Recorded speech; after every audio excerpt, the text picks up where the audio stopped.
Aujourd'hui, avec Azureva, j'aimerais vous faire découvrir une région de France qui est magnifique, bourrée d'histoire et de patrimoine, le golfe du Lion, qui relie l'Espagne à la France. Mais alors, pourquoi cet étrange nom de golfe du Lion ? Parce que la mer est dangereuse, que le pic Saint-Loup fait penser à un lion couché, que la puissance des vents évoque des rugissements, ou peut-être à cause d'une bête déformation du temps. Les Romains de l'Antiquité parlaient du golfe des Gaulois, Sinus Gallicus. Avec le temps, ça serait devenu Sinus Lonis, puis Sinus Leonis, donc golfe du Lion. Mais quelle que soit l'origine de son nom, la gueule du lion a des crocs.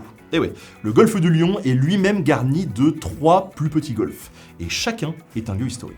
Il y a d'abord le golfe de Fos. On peut penser à Fos-sur-Mer, ou encore à Marseille et la cité phocéenne. On serait tenté de faire un lien, mais en fait non, Fos et fossé, ça n'a absolument rien à voir. D'un côté, il y a les Romains, plus précisément les 30 000 soldats du général Marius, qui, pour se ravitailler, creusent un immense canal maritime, ou Fossae Marinae. Et ça va donner Fos-sur-Mer. Et puis, de l'autre, il y a les Grecs, ceux qui viennent de bien plus loin d'une ville nommée Fossé, en actuelle Turquie. Ce sont eux qui donnent naissance à Marseille, un des plus grands ports de l'histoire et la plus ancienne cité de la France actuelle. Passons donc au Moyen-Âge et au deuxième golfe, celui d'Aigues-Mortes.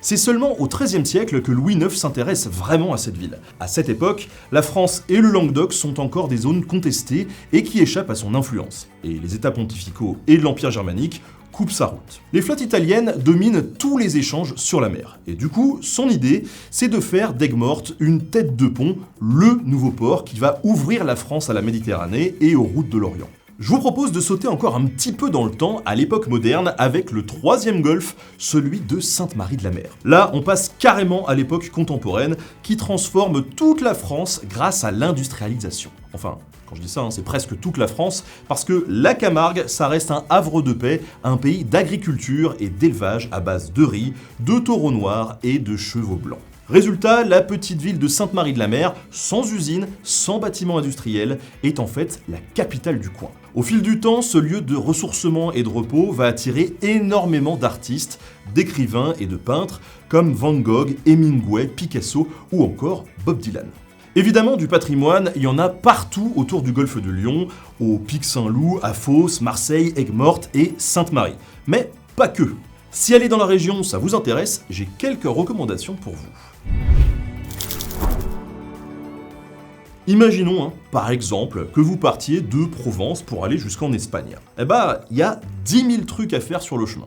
Et encore, je suis sympa, je vous saute toutes les grandes villes de Marseille, Aix, Arles, Nîmes, Montpellier, Béziers et Perpignan. Arènes, vestiges, cathédrales et palais. Il y aurait déjà de quoi vous occuper pendant toute une année. Mais en faisant de plus petites étapes, il y a déjà des merveilles qui sont cachées. Comme au Gros du Roi par exemple, la ville aux 2 phares, qui est l'étape verte idéale. Des kilomètres de voies cyclables dans des paysages tranquilles de Camargue, avec les dunes blanches de l'Espiguette, les échassiers et des centaines d'autres espèces d'oiseaux, c'est magnifique. D'ailleurs, loupez pas non plus le Siquarium, très engagé dans la protection de la vie marine. Après ça, on peut mettre le cap sur le Cap d'Agde précisément, avec son port de plaisance, ses falaises volcaniques et le canal du Midi qui passe par là. Le musée de l'Éphèbe et d'archéologie sous-marine est célèbre pour sa statue d'Éphèbe, découverte sur le site d'Agathée, une cité grecque vieille de 2600 ans. Et il y a aussi tous les villages voisins, Caux, Nézignan, l'Évêque et Saint-Pont de Mauchien, qui sont en circulade. Ce sont des villages tout ronds et c'est magnifique à voir. Après Agde, il y a aussi Sigean. Et moi, forcément, je bondis sur cet oppidum pré-romain avec son musée archéologique. Mais faut aussi savoir s'ouvrir à la nature, avec les étangs de Bages-Sigean pour les oiseaux, le massif de la Clappe pour les promeneurs, et même la réserve africaine pour les 3800 animaux sauvages gardés dans 300 hectares de semi-liberté.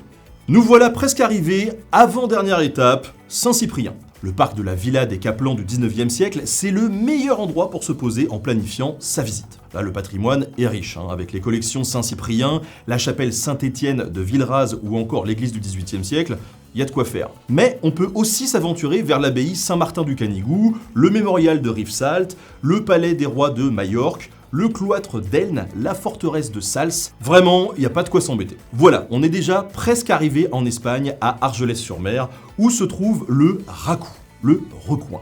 de jolies maisons à 2 pas de la plage, dont même les ruelles sont en sable. Tout près se trouvent les criques de Porteil, à faire à la nage, en paddle ou en kayak. Et enfin, faut savoir profiter du village, de ses marchés et de sa grande promenade en bord de mer. Et ça tombe bien, toutes ces destinations que l'on vient de lister, le Grau-du-Roi, le Cap d'Agde, Sigean, Saint-Cyprien et Argelès-sur-Mer, elles accueillent aussi des campings, des villages ou des résidences vacances d'Azureva.